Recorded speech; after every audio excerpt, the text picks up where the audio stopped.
पढ़ रहे थे, आज उसको कंटिन्यू करें। हम लोग को लगभग आपको बताए थे कि 23 वायसराय हम लोग को पढ़ना है, जिसमें 12 वायसराय पिछले दिन आपको याद करवाए थे। याद भी बड़ा बढ़िया ढंग से आप लोग किए थे। काना एक लाइन मार रहा था और हम लोग नाथ दिए थे, लेटा के रिबन से हम लोग डफराए थे उसको डाउन करने के लिए। और फिर आपको बताए थे ये एक और कर्जा मांग रहा था। बस इतना ही आपको बिल्कुल दिमाग में एकदम सेट। अब इसमें सभी बच्चे को ये स्टेप पिछले क्लास में हम सुना भी चुके थे। आप सभी को हम मान के चल रहे हैं कि इतना दूर एकदम याद है। हम अभी मिटाएंगे लॉर्ड कैनिंग, लॉर्ड एल्गिन, जो है लॉरेंस, लॉर्ड मेयो, चार चार करके हम अगर मिटाएं तो आपको लगना चाहिए कि हाँ एकदम ये चार याद हो गया।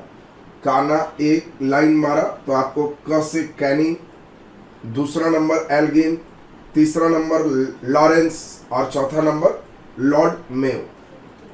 इसके बाद आपको बताया थे कि इसमें नाथ दिए, लेटा के रिबन से डफरा दी तो लॉर्ड नॉर्थ। इसके बाद आपको याद है लेटा दिए तो लिटन। इसके बाद याद है आपको कि रिबन से तो रिपन और डफरा दिए तो डफरिन। किस लिए? डाउन करने के लिए। तो आपका लेंस डाउन हो गया। यहां तक आपको ये हटा दिए तो आप जल्दी जल्दी सभी याद कीजिए। लॉर्ड कैनिंग, एल्गिन, लॉरेंस और मेयो। फिर उसके बाद हम लोग चले तो नाथ दिए लॉर्ड नॉर्थ, लेटा दिए लॉर्ड लिटन। उसके बाद हम लोग देखे थे लॉर्ड रिपन और तब डफरा दिए डफरिन। डाउन करने के लिए लेंस डाउन। लेंस डाउन के बाद तब बताए थे कि एक और दूसरा था, वो कर्जा मांग रहा था तो बताए थे एल्गिन, कर्जन और मिंटो। एल्गिन, कर्जन और मिंटो। इतना आपको बिल्कुल पूरा का पूरा 2-3 बार लिख के अभ्यास करना था। जो बच्चे अभ्यास कर लिए होंगे उनको तो बिल्कुल ये सभी बिल्कुल क्लियर होगा। और यहाँ तक का स्टेप आप सभी लोग देखे थे, जिसमें पिछले क्लास में आप सभी लोग को पहला नंबर लॉर्ड कैनिंग पूरे आपको बता चुके थे। दूसरा नंबर लॉर्ड एल्गिन भी आप पढ़े, लॉरेंस भी पढ़े थे और मेयो भी पढ़े थे। लॉर्ड मेयो में ही आपको कहानी पहले भी समझाए थे कि अंडमान निकोबार में एक अफगान के द्वारा चाकू से उसकी हत्या कर दी गई थी। और लॉर्ड मेयो तक का देखिए पिछले क्लास में आपका क्लास पूरा हो चुका था। काफी घुमक्कड़ किस्म का व्यक्ति, हर जगह लगभग घूमा और उसी में काला पानी की सजा का जगह ये अंडमान भी घूमने गया था। मेयो के बारे में पिछला क्लास आपका हो चुका था। आज के क्लास में हम प्रयास करेंगे कि बाकी जो भी है 12 में 4 आप पढ़ चुके हैं, 8 पूरा कंप्लीट करें। उसके बाद अगले दिन 11 पढ़ेंगे तो आपका वायसराय सिस्टम पूरा कंप्लीट हो जाएगा। तो अब जरा जल्दी से देखें, आज हम लोग को पढ़ना है लॉर्ड नॉर्थब्रुक। नाथने वाले की बात देखें। देखिए लॉर्ड नॉर्थब्रुक ये बहुत ज्यादा दिनों तक नहीं रहे हैं, लेकिन फिर भी 4 साल तक ये चले हैं।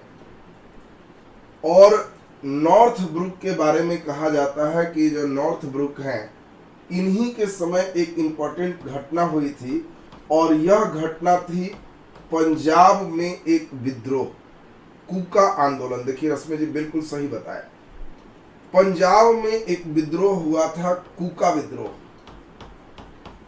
तो पंजाब में कूका विद्रोह, आपसे कभी भी पूछा जाएगा कि पंजाब में कूका विद्रोह किसके समय हुआ, तो आपको ध्यान रखना है कि कूका ये नॉर्थब्रुक के समय हुआ है। कूका विद्रोह कब हुआ? 1872 में। किसके समय? तो नॉर्थब्रुक के समय। दिमाग में बिल्कुल सेट हो जाएगा आपको, कूका नॉर्थब्रुक के समय। हाँ बिल्कुल, राम सिंह बिल्कुल सही है। कूका कौन थे ये हल्का आपको समझा दे। कूका पंजाबी लोग हैं और पंजाबियों में कई संप्रदाय हैं। एक पंजाबी का एक संप्रदाय है नामधारी संप्रदाय। पंजाबियों का एक संप्रदाय है नामधारी संप्रदाय।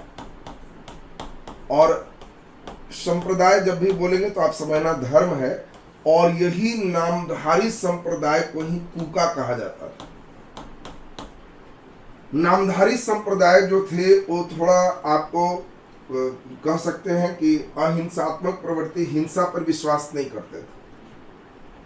और अंग्रेजों ने क्या किया था, पंजाबों में सबसे ज्यादा बूचड़ खाना, गाय वगैरह काटने का स्थल स्थापित किए।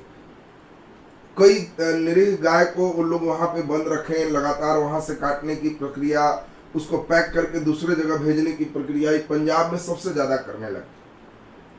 इसी के विरोध में ये नामधारी संप्रदाय के जो सिख लोग हैं, वो सिखों ने 1872 में विद्रोह कर दिया।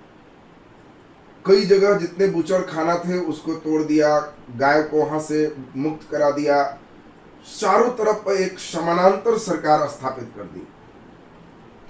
और समानांतर जब सरकार स्थापित कर दिया तो इसके बाद स्थितियां थोड़ी सी अंग्रेजों के लिए प्रतिकूल हो गई। लेकिन चूंकि ये बहुत ऑर्गेनाइज विद्रोह नहीं था, और बहुत ऑर्गेनाइज नहीं रहने के कारण अंग्रेजों ने शीघ्र ही इस विद्रोह को शांत कर दिया। और वो अंग्रेज का मेन नाम जिसने शांत किया वो था नॉर्थ ब्रुक। तो आपको ध्यान रखना है कि नाथ रहे थे, तो इसीलिए कूका कस के आवाज किया। कूका, कूक माने आवाज, ध्यान रखना। जब कहेंगे कूका तो कहना कि वो नॉर्थ ब्रुक, नॉर्थ।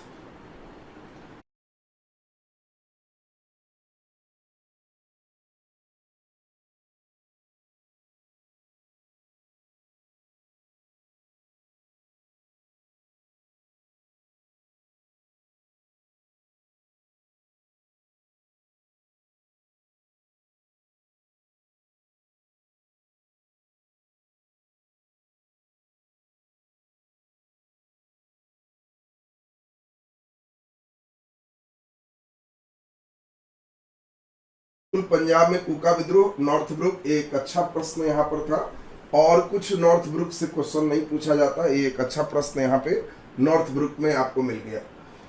इसके बाद हम चलें तो आपको याद हो गया कि नाथ दिए, नाथने के बाद लिटा दिए। वेरी गुड, लिटा दिए तो हम लोग का हो गया लिट्टन। तो लॉर्ड लिट्टन, ये थोड़ा इंपॉर्टेंट ज्यादा है। किसी किसी का काम ज्यादा होगा तो उसको आपको ध्यान रखना होगा। एक बार सभी का काम आप जब देख लोगे तब ऑब्जेक्टिव चलेगा। उस ऑब्जेक्टिव से आपके अंदर एक बंधन आ जाएगा कि हाँ अब मेरा एकदम कंसेप्ट इस पे सही हो। लॉर्ड लिट्टन एक खास 1876 से लेके 80 तक रहे हैं। और लॉर्ड लिट्टन ने 1878 में सबसे मेन फेमस थे वर्नाक्यूलर प्रेस एक्ट। बिल्कुल सही। देखो, लॉर्ड लिट्टन के बारे में कहा जाता है कि यह जो लिट्टन है ये स्वाभाविक रूप से भारतीयों के खिलाफ ही मेन काम किया। सबसे पहला काम ये जब हेड बना 76 में, तो 1877 में इसने दिल्ली दरबार का आयोजन किया। दिल्ली दरबार का आयोजन किया। देखो, ऐसे दिल्ली में जनरली 3 बार दरबार मेन लगा है, और इसीलिए तीनों दरबार का नाम आप ध्यान रखना। दिल्ली दरबार जब बोलेंगे तो समझना 3 बार। एक दरबार यही है 1877। दूसरा जो दरबार लगा है वो लॉर्ड कर्जन के समय है, यह है 1903। और तीसरा लॉर्ड हार्डिंग के समय है 1911। मन में आ रहा होगा कि सर दिल्ली दरबार क्या है? तो दिल्ली दरबार एक टाइप का, जस्ट समझो जो वायसराय है उसकी चाटुकारिता है। चाटुकारिता है। चाटुकारिता का मतलब क्या हो गया कि ये लोग क्या करते थे, ये लोग अपना दिल्ली में एक बड़ा दरबार करके, और ब्रिटेन के जो हेड होते थे, चाहे वो विक्टोरिया रहे चाहे जॉर्ज पंचम रहे, आप जानते हो यहाँ पे डायरेक्ट जॉर्ज पंचम का आगमन भी हुआ है, उन लोगों को बुला करके भारत के प्रमुख घोषित करवाते थे और यहाँ के लोगों से पूरे समर्थन करवाते थे। तो यहाँ पे विक्टोरिया तो नहीं आई, न ही यहाँ पे कोई इंग्लैंड से मेन युवराज आए, उनके भाई यहाँ पे आए थे, यहां पे डायरेक्ट जॉर्ज पंचम युवराज पहुंचे, तीसरा नंबर में आए। तो आपको ध्यान रखना है कि दिल्ली दरबार इसने जो किया, इसने महारानी विक्टोरिया को घोषित किया कि ये भारत की महारानी होगी, भारत की महारानी होगी, और ये कैसरे हिंद की उपाधि भी दिया। कैसरे हिंद माने हिंदुस्तान के मेन ताज विक्टोरिया है, और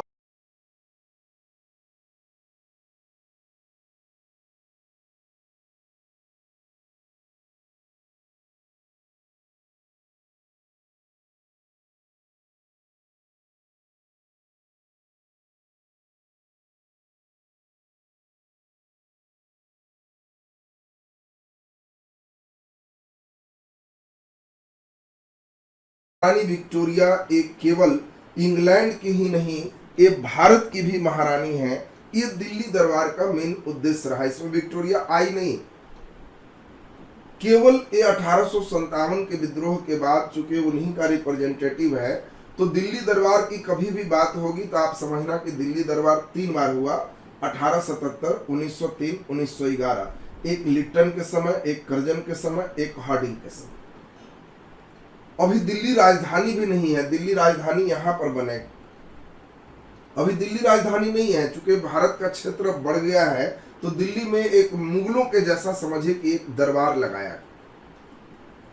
चूंकि 1857 के विद्रोह में मुगल के अंतिम जो विरासत थे बहादुर शाह, उनको वहां से हटा दिया गया, लाल किला पे कब्जा कर लिया गया, और वहीं पे मुगलों के दरबार के जैसा दिल्ली दरबार इनको लगाया जाता था। तो ये चीज आपने देख लिया। तो लॉर्ड लिटन का दूसरा सबसे इंपॉर्टेंट 1876 में हेड बना, 77 में ये, 78 में इसका बहुत इंपॉर्टेंट है वर्नाक्यूलर प्रेस एक्ट।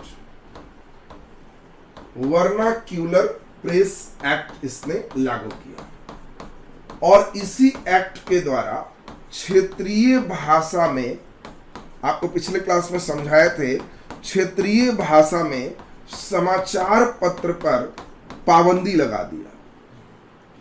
क्षेत्रीय भाषा में समाचार पत्र पर रोक लगा दिया।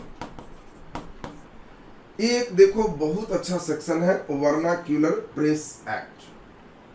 तो आपको ध्यान रखना है कि 1878 ईस्वी में इसके द्वारा एक वर्नाक्यूलर प्रेस एक्ट लाया गया। आपको याद होगा कि इसके जस्ट पहले आप पिछले क्लास में ही पढ़े हो चार्ल्स मेटकाफ, जिसको भारतीय प्रेस की मुक्तिदाता के नाम से जानते हैं।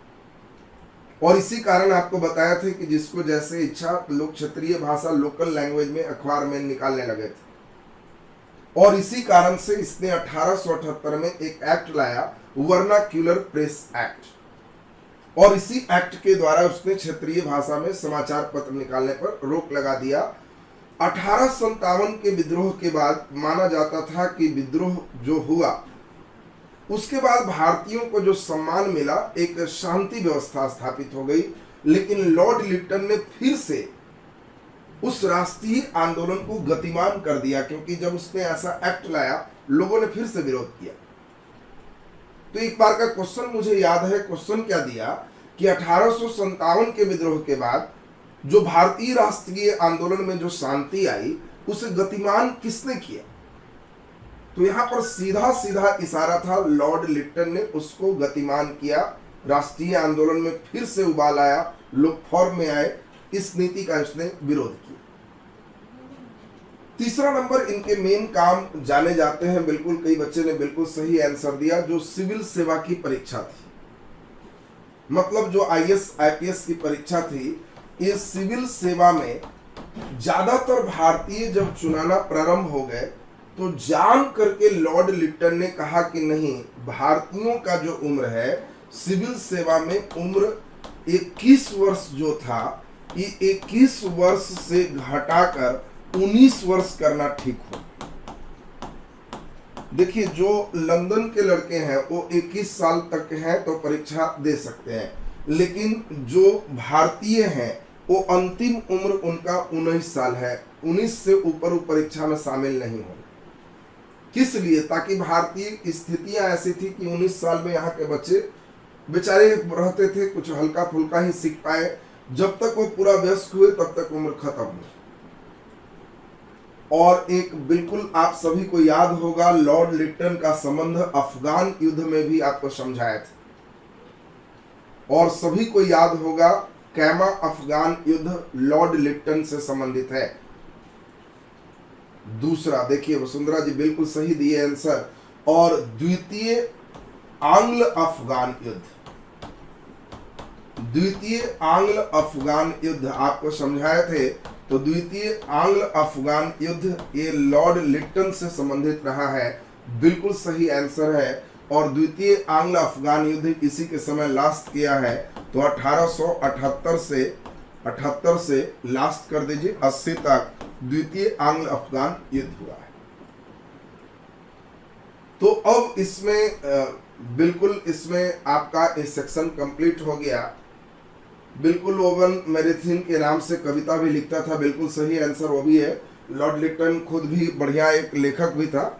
तो चलिए, मेन लॉर्ड लिटन से जो क्वेश्चन रहेगा, लिटन हम समझते हैं, अब आपके बिल्कुल दिमाग में सेट हो गया। लिटन 1877 में दिल्ली दरबार का आयोजन किया, 78 में वर्नाक्युलर प्रेस एक्ट लाया और 78 से 80 द्वितीय आंग्ल अफगान युद्ध इसी के समय हुआ। सिविल सेवा में उम्र 21 से घटा के 19 साल कर दी। अब देखिए, आजकल परीक्षा का जो ट्रेंड चल रहा है उसमें जो बच्चे ज्यादातर गलत करते हैं, क्वेश्चन क्या दे देगा, वर्नाक्युलर प्रेस एक्ट को किसने रद्द किया। बच्चे क्या करते हैं, परीक्षा हॉल में तेजी से पढ़ते हैं वर्नाक्युलर प्रेस एक्ट, चॉइस ए में लिटन देता है, टिक लगा दी। और यहां क्या किया है क्वेश्चन, किसने रद्द किया। अब रद्द किया वाला में तुम अगर लिटन मारोगे तो गड़बड़ हो गया, लिटन तो उसको लगाया है। देखो, एक बच्चा वारेन हेस्टिंग्स जा रहा, कहाँ वारेन हेस्टिंग्स तुम्हारा कब का खत्म हो गया। अभी तुमको बताए थे लेटा दो, लेटाने के बाद तुम्हें बताए थे क्या, रिबन लगाओ। तो बिल्कुल रिपन एकदम सही आंसर होगा, बिल्कुल रिपन जो बच्चे बता रहे हैं बिल्कुल सही आंसर होगा। तो चूंकि हमने अभी आपको एक टर्म बताया था कि इसके इस नियम से भारतीय राष्ट्रीय आंदोलन फिर से एक बार गतिमान हो गया और इसीलिए रिपन ने बहुत कोशिश किया। तो लिटन के बाद अगला नंबर बहुत इंपॉर्टेंट यह भी है और यह हो गए लॉर्ड रिपन। लॉर्ड रिपन ये भी बहुत इंपॉर्टेंट आपके लिए है और रिपन को हम लोग ध्यान दें, ये भी 4 साल तक रहे हैं, 1880 से लेके 84 तक। कुछ लोगों का डेट ध्यान रखना ज्यादा उचित होता है, जैसे अभी आपने लिटन का देखा 76 से 80, रिपन का देखे 80 से 84, तो सीधा सीधा सीक्वेंस में है। देखो, लॉर्ड रिपन के बारे में जो जो काम है बढ़िया से सुनिए। सबसे पहला काम आपने बिल्कुल सही समझा, इसने वर्नाक्युलर प्रेस एक्ट को समाप्त कर दिया। यानी यह जब हेड बना तो कहा कि कोई बात नहीं, लोकल लैंग्वेज में जरूरत नहीं है, जिसको जिस लैंग्वेज में छापना है छापो। तो क्वेश्चन 2 तरह से पूछते हैं और इस क्वेश्चन को हमेशा हमने देखा है कि बच्चे बिल्कुल गलत करते हैं। क्वेश्चन क्या देता है उसको बढ़िया से समझोगे। एक बार का क्वेश्चन हमने दिया कि लॉर्ड लिटन ने जब प्रेस पर प्रतिबंध लगाया तो उसके बाद भारतीय प्रेस के मुक्तिदाता कौन बने, और उसमें चॉइस में चार्ल्स मेटकाफ भी दिए हुए थे। तो यहां पे आपको बिल्कुल ब्रेक लगाना है कि सर समझ गए, लिटन के बाद कह रहा है तो वहां पे मुक्तिदाता रिपन हो जाए। हाँ, अगर कुछ नहीं देगा, केवल आएगा भारतीय प्रेस के मुक्तिदाता, तो आंसर चार्ल्स मेटकाफ आपका सही आंसर। देखो, क्वेश्चन के फ्रीक्वेंसी को समझो, इस क्वेश्चन का डिमांड मेटकाफ नहीं था। अगर आपको एकदम ध्यान रहेगा तब जाकर के सही होगा, थोड़ा सा भी इधर उधर किए तो आपको गड़बड़ हो जाए।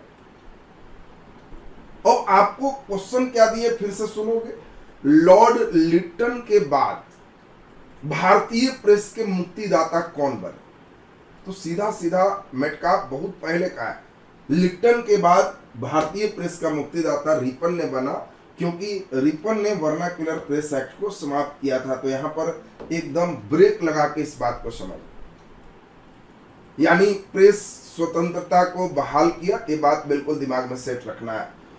दूसरा, इसने फिर वही काम किया जो उसका उल्टा होगा, सिविल सेवा में उम्र फिर से इसने 19 वर्ष से 21 वर्ष कर दिया। यानी आप बिल्कुल समझ गए होंगे कि भारतीयों के साथ सहयोग की नीति अपनाए, भारतीयों के साथ सहयोग की नीति अपना रहे। इसी के समय आप सभी को याद है 1881 में नियमित जनगणना प्रत्येक 10 वर्ष के लिए प्रारंभ हो, प्रत्येक 10 वर्ष के लिए प्रारंभ हो। देखिए 1881 से हम लोग का कंटिन्यू चल रहा है। अगर हम पहली जनगणना की बात करें तो 1872 में लॉर्ड मेयो ने ही प्रारंभ किया था, लेकिन वो फिर कंटिन्यू नहीं रह पाया। 72 के 9 साल के बाद ही रिपन के समय में रहा, चूंकि मेयो का अचानक देहांत हो, उसकी योजना बहुत ज्यादा सक्सेस नहीं रही, इसलिए मेयो वाला आंकड़ा बहुत सुरक्षित नहीं रहा। मेन यहां से प्रत्येक 10 वर्ष पर एकदम नियमता हो गया और आज तक चला आ रहा। तो आपको बिल्कुल दिमाग में सेट रखना है, अगर नियमित जनगणना शब्द देगा तो पहला नियमित जनगणना रिपन से, अगर नियमित शब्द नहीं दिया पहला जनगणना तो 72 में आप लॉर्ड मेयो की बात करो। तो अब ये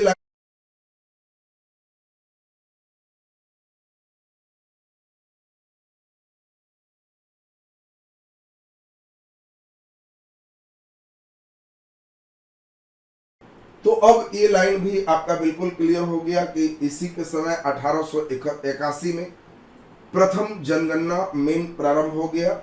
1881 में एक और काम बहुत बढ़िया हुआ है। 1881 में कारखाना अधिनियम यही लाया है। कारखाना अधिनियम का मतलब है कि फैक्ट्री में कितने देर तक काम करना है, कितना वेतन होगा, ये निर्धारण पहली बार लॉर्ड रिपन के समय हुआ है। उसके पहले ऐसा कोई सिस्टम नहीं रहा। तो दोनों 81 बहुत इंपॉर्टेंट है। और इसी के 2 साल बाद 1883 में एक इसने बहुत बढ़िया एक किया था, जिसको आपने कई बच्चे लिखे, ये बिल्कुल इंपॉर्टेंट है, और वह है इल्बर्ट बिल। इल्बर्ट बिल न्यायिक सुधार से रिलेटेड है। इल्बर्ट जो है बिल का जो विवाद है न्यायिक क्षेत्र में यह विवाद इसी के समय हुआ है। तो आपको मन में ये आ रहा होगा, स्वाभाविक बात है कि सर ये इल्बर्ट बिल क्या है। तो इसके पहले देखो, इल्बर्ट बिल से पहले क्या था, एक ही चीज था कि देखो भारतीय जज तो बन सकते हैं, लेकिन ब्रिटिश अंग्रेजों का मामला भारतीय जज नहीं देख सकते। भारतीय जज अंग्रेज का खिलाफ फैसला नहीं दे सकते।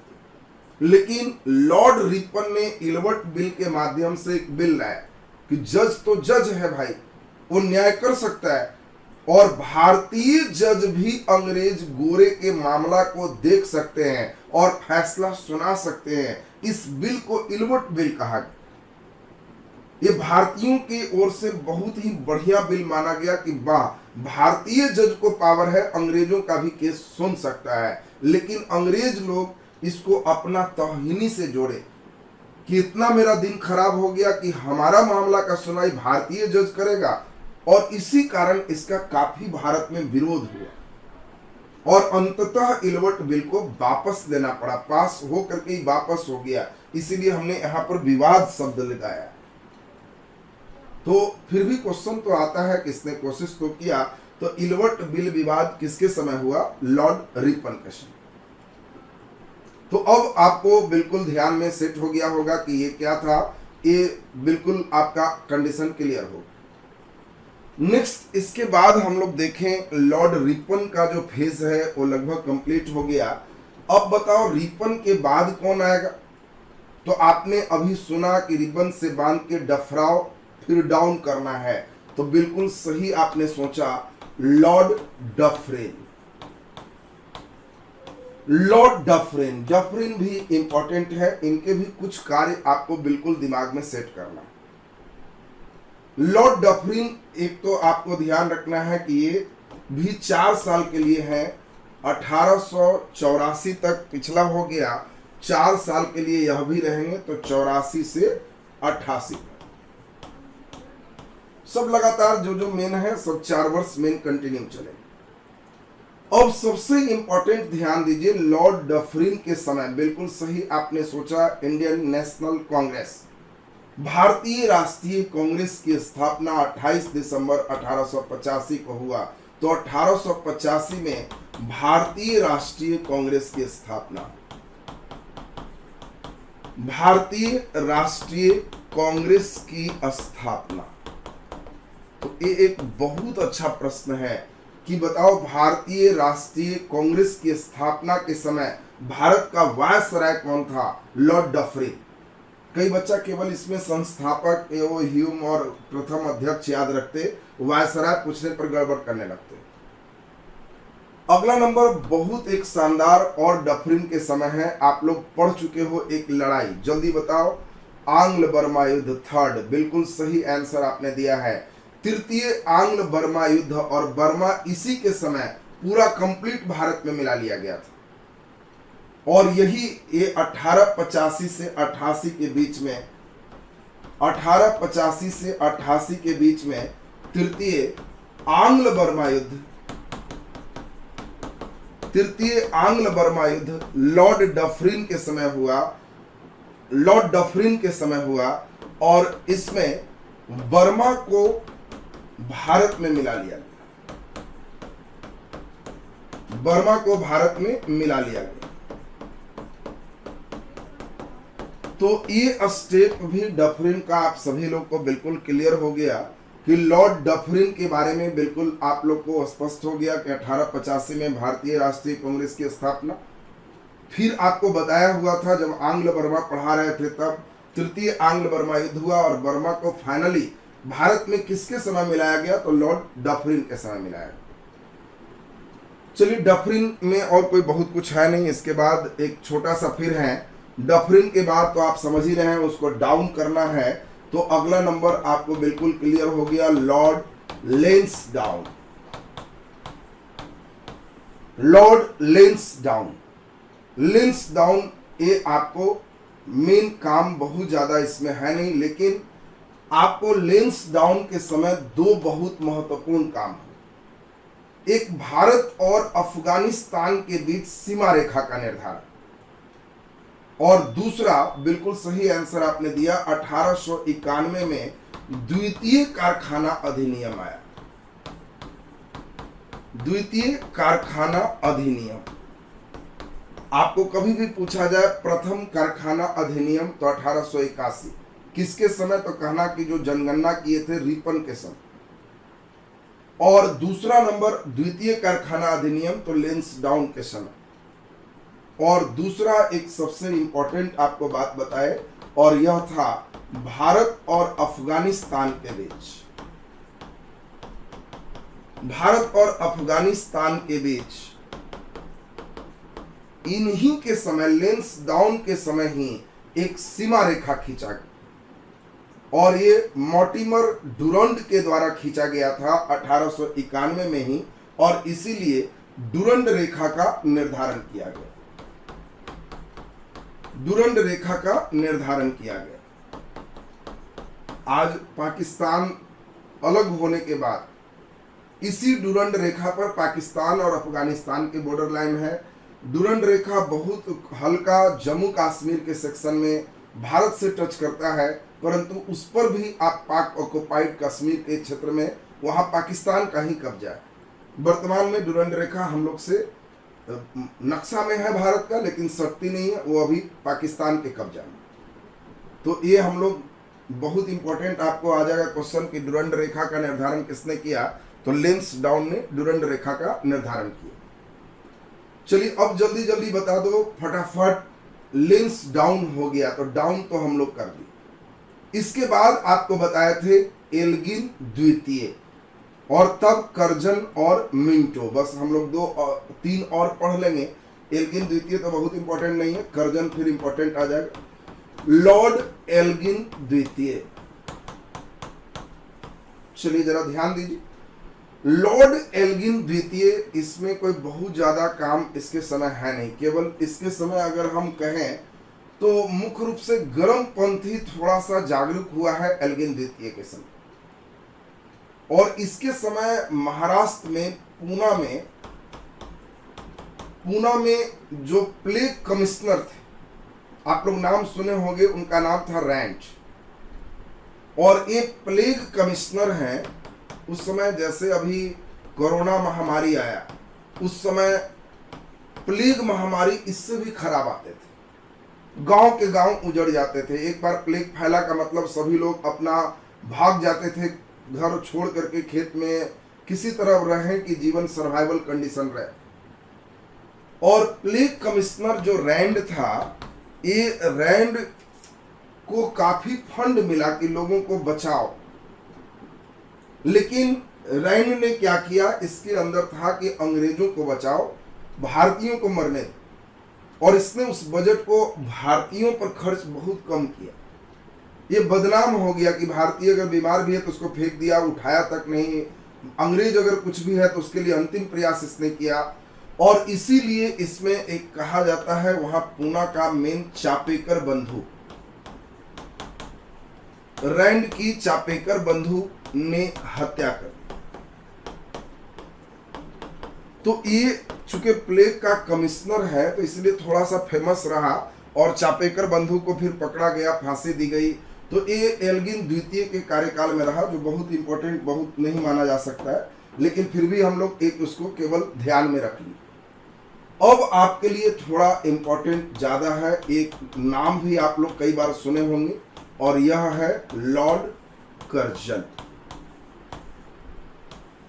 यह सबसे इंपॉर्टेंट हो गया क्योंकि कर्जन आपको सबसे महत्वपूर्ण हो जाएगा। 1899 से लेके बंगाल विभाजन तक 1905 तक लॉर्ड कर्जन को बहुत ध्यान से पढ़ना है, क्योंकि लॉर्ड कर्जन बहुत आपके लिए इंपॉर्टेंट है।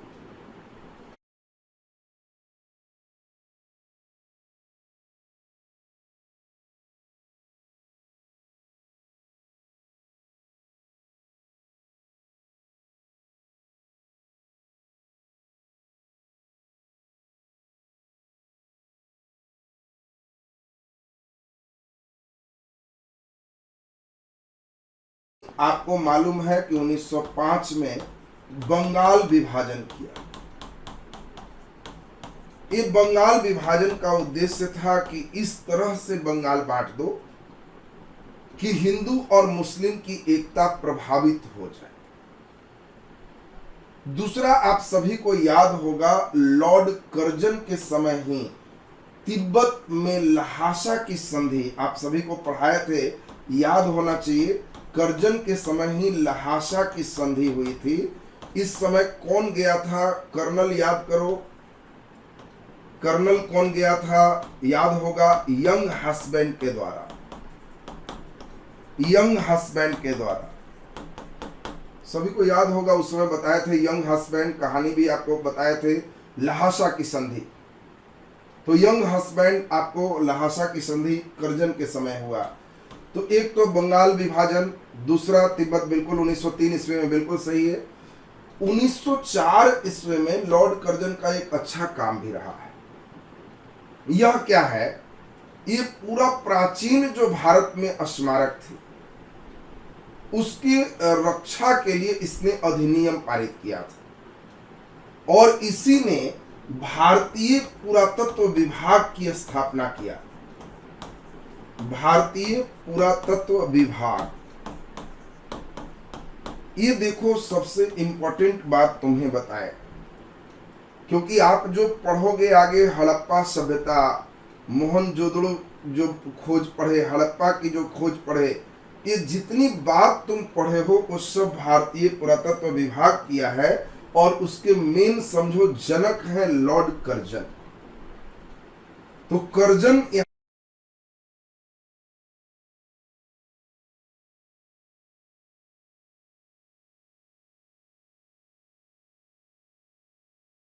हो जाता है, कनिंघम, बिल्कुल कनिंघम साहब को ही मेन बनाया, और वो लॉर्ड कर्जन का ही देन। इसके बाद 1905 में इसने बंगाल भी विभाजित किया, लेकिन 1905 का एक और काम है, रेलवे भर्ती बोर्ड की स्थापना किया। रेलवे भर्ती बोर्ड स्थापित किया हुआ लॉर्ड कर्जन का ही है। चूंकि आपको बताए थे डलहौजी के समय रेल स्थापित हुआ था, और रेलवे जो बोर्ड है, इस समय भर्ती नहीं कहें, रेलवे बोर्ड ही कहें तो ज्यादा बढ़िया, जो रेलवे बोर्ड है वो 1905 में लॉर्ड कर्जन के द्वारा ही स्थापित हो। तो ये चीज देखो, लॉर्ड कर्जन में 3-4 काफी इंपॉर्टेंट बात है। छोटे एग्जाम होते हैं तो बंगाल विभाजन पूछ लेता है, बड़ा अच्छा एग्जाम हुआ तो पुरातत्व विभाग की स्थापना के समय वायसराय कौन थे ये भी आपसे पूछा गया है कई बार क्वेश्चन, तो लॉर्ड कर्जन हो जाएगा। रेलवे बोर्ड की स्थापना किसके समय हुआ, तो लॉर्ड कर्जन। लहासा की संधि तो आपको ध्यान रखना है कि ये भी लॉर्ड कर्जन के द्वारा हुआ। तो अब आपका और भी कई काम है, फ्रेजर कमीशन है, कृषि बैंक है, बिल्कुल सब सही है आपका। तो उन सभी की भी स्थापना हुई है, लेकिन हम चाहते हैं कम लोड रहे, इतना में कर्जन से क्वेश्चन आपसे बन जाना चाहिए। चलिए, कर्जन के बाद जल्दी बताओ, एगो और दूसरा कर्जा मांग रहा है, तो लास्ट कौन हो गया, लॉर्ड मिंटो द्वितीय। और अब हम लोग आज लास्ट करेंगे इसको लॉर्ड मिंटो द्वितीय से। लॉर्ड मिंटो द्वितीय, चलिए बहुत बढ़िया, ध्यान दीजिए सबको। लॉर्ड मिंटो द्वितीय के समय ही सबसे इंपॉर्टेंट हो गया 2-3 काम। पहला, यह 1905 से लेके 1910 तक। तो एक तो 1906 में मुस्लिम लीग की स्थापना, मुस्लिम लीग की स्थापना 1906, ये एक अच्छा डेट है। दोनों ही आपसे पूछा जाता है, कई बार पूछता है बंगाल विभाजन तो लॉर्ड कर्जन, दूसरा आपको जस्ट पूछेगा मुस्लिम लीग की स्थापना। अब वहां पे बच्चे लॉर्ड कर्जन मारेंगे तो 0 नंबर हो जाएगा, लॉर्ड मिंटो द्वितीय हो। अगला एक और बहुत इंपॉर्टेंट, सभी लोगों को याद होगा, मार्ले मिंटो सुधार अधिनियम, उसमें मिंटो यही है।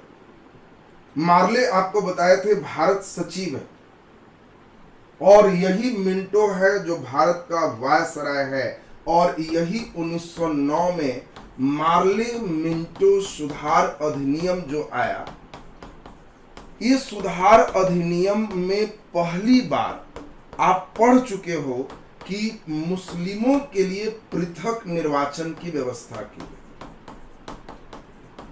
ये देखो यहीं पर, इसीलिए इसको कहा जाता है फूट डालो शासन कर। अंग्रेजों ने कब फूट डालो शासन करो की नीति अपनाया, तो ये मिंटो ने मेन समझो कि चालू किया। बीजारोपण करने का काम तो कर्जन किया है, लेकिन मेन काम फूट डालो शासन करो का काम ये 1909 में मिंटो के द्वारा हुआ है। काजल जी पूछ रहे हैं कि मतलब क्या है। मतलब देखो बहुत स्पष्ट है। इस समय अंग्रेजों ने कहा कि देखो भाई, कुछ भारतीयों को भी हम चुनेंगे। सभी भारतीय उत्साहित थे कि बहुत अच्छी बात है, हमको भी चुनो, तुम अपने संसद में हमें भी बैठाओ। हाँ, पावर मत दो हम लोग, लेकिन राय सलाह लो। अंग्रेज कहा कि अच्छी बात है, तुमसे सलाह लेंगे, हम चुनाव करवाए। और उसके लिए एक अधिनियम आया, मार्ले मिंटो सुधार अधिनियम, और इसमें मुस्लिमों को अलग पार्टी बनाया कि केवल भारतीय राष्ट्रीय कांग्रेस के फेर में मत रहो, मुस्लिम लोग अलग पार्टी बनाओ, केवल उधर के फेर में क्यों है। और इसीलिए मुस्लिम लीग एक पार्टी है जो केवल मुस्लिमों की पार्टी हो। दूसरी ओर कांग्रेस कह रहा है कि हम हिंदुओं की पार्टी नहीं है, मुस्लिम मेरे यहां भी रह सकते हो, बाकी जो नहीं है तो वो लोग अपना रहो, हम क्या कर सकते हैं, हम हिंदुओं की पार्टी नहीं, हम भारतीयों की पार्टी हैं। तो कांग्रेस भारतीयों की पार्टी, मुस्लिम लीग मुस्लिमों की पार्टी, एक पार्टी भी बनवाने वाला वही है, लॉर्ड कर्जन और मिंटो। यहीं से फूट डालो और शासन करो, बांटो और राज करो की नीति चल रहा है। इतना ही नहीं, मिंटो ने दिमाग लगाया कि कैसे भारतीय लड़ेगा, हिंदू मुस्लिम कैसे होगा, इन लोग में बहुत एकता है। और इसीलिए इन्होंने पृथक निर्वाचन की व्यवस्था की। उस समय चुनाव के लिए क्राइटेरिया था कि जो अंग्रेजों को टैक्स दे सकते थे, जमींदार टाइप के थे, गरीबों तक वो इलेक्शन नहीं था। मतलब अभी जैसा नहीं समझिएगा कि आम इलेक्शन हो। इलेक्शन का मतलब है कि जो अमीर वर्ग है उनको वोट देने का अधिकार है, और वो अमीर ही कोई खड़ा होंगे जो जीत करके वहां पे आएंगे। जो पढ़े लिखे नहीं है, एकदम गरीब है, जिनको आर्थिक स्थिति समृद्ध नहीं है, उनको न तो चुना जाएगा न वोट देने का अधिकार हो। जमींदार लोग वोट डालेंगे। और इसमें मतलब मेन लेके समझो कि टैक्स पेयर लोग ही वोट देते थे। उसमें भी पृथक निर्वाचन में एक फैसिलिटी क्या की गई कि पृथक निर्वाचन का मतलब होता है अलग निर्वाचन। कुछ एरिया जहां मुस्लिमों की संख्या ज्यादा है, वहां केवल मुस्लिम ही खड़ा होंगे। तो देखो, इसको पृथक निर्वाचन नहीं कहेंगे, तो रिजर्व एरिया हो गया मुस्लिमों के लिए रिजर्व। लेकिन पृथक का मतलब है मुस्लिम ही खड़ा होंगे और वहां केवल मुस्लिम ही वोट देंगे। वहां हिंदू अमीर भी है तो वोट नहीं डालेंगे। ये देखो, इसको पृथक निर्वाचन का, पृथक निर्वाचन का मतलब क्या हुआ, केवल उस एरिया से वही खड़ा होंगे और केवल उस एरिया से वही वोट डालेंगे जिनके लिए रिजर्व है। ये पृथक निर्वाचन हो गया। तो इससे उस एरिया में तनाव होना स्वाभाविक बात है। अब कहीं कोई मुस्लिम अगर 5,000 घर हैं, हिंदू 2,000 घर हैं, तो ये एरिया मुस्लिमों के लिए पृथक निर्वाचन घोषित होगा, तो हिंदू को वोट देने का भी पावर नहीं होगा, तो हमेशा मुस्लिम खड़ा होंगे, मुस्लिम ही वोट डालेंगे, तो निश्चित रूप से तनाव दोनों में होगा। और इसी के लिए जो है इन लोगों ने मुस्लिमों को अलग पार्टी बनवाया कि तुम कांग्रेस के फेर में क्यों, अलग पार्टी बनाओ। और यही आपको यहां बताया कि फूट डालो शासन करो, यही नीति। कभी भी क्वेश्चन आएगा हिंदू मुस्लिम विभाजन की बात, समझ लेना कि मॉर्ले मिंटो सुधार अधिनियम, इससे ज्यादा खतरनाक कोई कानून नहीं रहा। क्योंकि यही कानून शुरुआत में मुस्लिम ईसाई के लिए ऐसा व्यवस्था किया, धीरे धीरे इसी पे अब हरिजनों के लिए भी व्यवस्था होना आगे शुरू हो जाएगा। भीमराव अंबेडकर अंग्रेजों को यह भी समझाने लगेंगे कि जैसे मुस्लिम हिंदू नहीं है, अलग हैं, ईसाई हिंदू नहीं है, अलग हैं, उसी प्रकार हरिजन हिंदू नहीं है, ये भी हिंदुओं से अलग, हरिजन हिंदू नहीं है। और अंग्रेज ये भी मान लेंगे और उनके लिए भी देखेंगे पृथक निर्वाचन की व्यवस्था हो जाएगी कि कुछ जगह केवल हरिजन खड़ा होंगे, केवल हरिजन ही वोट डालेंगे। तब गांधी जी पूरे आंदोलन करेंगे। भीमराव अंबेडकर से फिर वही पूना पैक्ट होगा और उसमें होगा कि नहीं, वोट सब लोग करेंगे, हरिजनों के लिए क्षेत्र आरक्षित हो सकता है, पृथक निर्वाचन को उनका हिस्सा नहीं बनाया जाए। और यही संप्रदायवाद, जो सांप्रदायिकता कह सकते हो, उसके जनक यही हैं, लॉर्ड मिंटो। भारत में सांप्रदायिकता के जनक, हिंदू मुस्लिम ये धर्म के जो अलग करने वाला जो जनक है, ये यही है, लॉर्ड मिंटो। तो आप समझ गए होंगे मिंटो की, इसीलिए हमने खास व्याख्या किया, फूट डालो शासन करो। इनके पृथक निर्वाचन को तो हम लोग और डिटेल समझेंगे ही, यहाँ पे आप समझोगे कि इन लोग इसीलिए ऐसा किए क्योंकि इसके पहले भारत में मुस्लिमों का ही शासन था। आपने खुद देखा कि भारत में 1200 ईस्वी से ही, 1206 से ही मान लो, और पूरे लगातार 1857 तक, 1757 भी मानोगे तो 500 वर्षों तक मुस्लिमों का लगातार शासन। फिर भी यहाँ हिंदू और मुस्लिम कर करके कोई भयंकर दंगे, हिंदू मुस्लिम करके कोई भयंकर लड़ाई इस 500 वर्षों में नहीं। और अंग्रेज यहाँ आने के बाद इनकी एकता देख के ही परेशान थे, और वे ये समझ रहे थे कि जब तक इसको बांटेंगे नहीं तब तक ये हमें अब बढ़िया से शासन करने नहीं देगा। और इसी कारण से उन्होंने इस नए नियम को लाया, वोट डालो शासन करो का नियम, आपने यहां पर देखा। तो अब इसके बाद हम लोग देखें इन्हीं के समय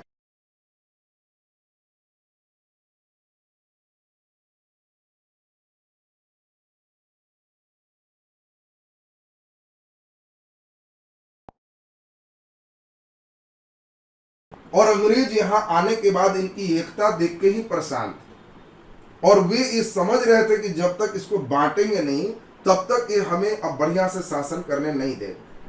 और इसी कारण से उन्होंने इस नए नियम को लाया, वोट डालो शासन करो का नियम आपने यहां पर देखा। तो अब इसके बाद हम लोग देखें, इन्हीं के समय बंगाल विभाजन की बात जब हुई 1907 में, आपको याद है कि 1907 में आगे पढ़ेंगे सूरत फूट होगा।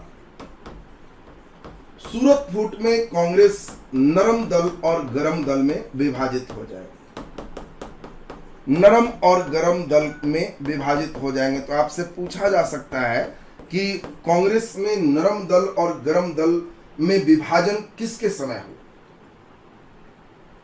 हाँ, उस समय मुस्लिमों के प्रमुख नेता कौन थे? देखो, उस समय बांग्लादेश में मुस्लिम काफी अमीर अमीर थे, चूंकि मेन तो बंगाल ही केंद्र बिंदु था ना। तो बांग्लादेश में अमीर जो मुस्लिम थे उन्होंने मुस्लिम लीग की स्थापना किया। आगा खां है, सलीमुल्लाह खां है, ये सब बड़े बड़े मुस्लिम नेता थे। जिन्ना बहुत बाद में आएंगे, अभी जिन्ना के लिए मत सोचना, अभी जिन्ना नहीं है। अभी आगा खां, सलीमुल्लाह खां, ये दोनों मेन संस्थापक में रहे हैं मुस्लिम लीग। तो अब इसमें जरा ध्यान दीजिए यहाँ पे। तो यहाँ सूरत फूट आपसे पूछा जाए किसके समय हुआ, तो आपको ध्यान रखना है कि सूरत फूट किसके समय है? लॉर्ड मिंटो के समय। दो घटना इस समय और हुई है। एक तो खुदीराम बोस को फांसी इन्हीं के समय हुआ है, 1908 में खुदीराम बोस को फांसी। सबसे कम उम्र में शहीद होने वाला एक खुदीराम बोस हैं। खुदीराम बोस को फांसी आप जान रहे हो कब हुआ? 1908, इन्हीं के समय हो गया। इसी समय तिलक को भी, बाल गंगाधर तिलक को भी जो है मांडले जेल 6 वर्ष के लिए कारागार हुआ था, ये भी 1908 में। तो तिलक को भी, बाल गंगाधर तिलक को 6 वर्ष के लिए कैद हुआ, 6 वर्ष का कैद हुआ बर्मा के मांडले जेल में, मांडले जेल में। तो आपसे क्वेश्चन ये पूछा जा सकता है कि बाल गंगाधर तिलक को 6 वर्षों का कैद मांडले के जेल में किसके समय हुआ? तो ये आंसर हो जाएगा लॉर्ड मिंटो द्वितीय। बाकी खुदीराम बोस की कहानी हम आपको कहेंगे, कैसे इन्होंने क्या किया, किस तरह से प्रफुल्ल चाकी, खुदीराम बोस ये सब जा रहे थे, किनको हत्या करना चाह रहे थे, कौन मर गया, ये सब डिटेल कहानी हम लोग गरम पंथी में इनका सुने। तो अब इसमें अभी हम लोग को केवल प्रथम फेज में क्या करना है, इनके बारे में हल्की जानकारी, फिर इसके फेज में डिटेल आपका स्टडी होगा, तो वहां पे फिर एक लिंक हो जाएगा दोनों से। तो अब इसमें हम लोग को ध्यान रखना है कि पहला ये लॉर्ड मिंटो की बात आपको यहां तक आज कर लिए। तो आज के क्लास में आप 12 वायसराय की कहानी पूरा पढ़ ली। अब इसमें आपको नेक्स्ट जो स्टेप है वो आपका स्टेप में 11 वायसराय और आएगा। अगले दिन 11 वायसराय और पढ़ाने के बाद वायसराय का सेक्शन आपका खत्म हो जाएगा। तब एक आपका टेस्ट ले लेंगे, उसके बाद निश्चिंत इधर का सेक्शन खत्म। तब हम लोग एक गांधीवादी युग या आगे का सिस्टम करेंगे। ऑफलाइन क्लास के लिए अगस्त से ऑफलाइन क्लास आपके प्रारंभ होंगे, अभी जुलाई तक तो नहीं होंगे, सरकारी चूंकि आदेश आ जाए तभी सही होगा। तो अगस्त से अभी छोटे कुछ क्लासेस का कम जहां है उस संख्या को कर रहा है। अगस्त से ऑफलाइन जैसे चल रहा था उसको कर लेंगे, जुलाई तक आपका जैसे चल रहा है वैसा सिस्टमैटिक रहेगा। सोमवार से या मंगलवार से रूटीन आपका कुछ और बढ़ जाएगा, चूंकि बीपीएससी मुख्य परीक्षा वाला जो लोड है हमारा कंप्लीट हो गया है। तो करंट अफेयर ऑफ डेली जैसे चल रहा था उसको अब सीक्वेंस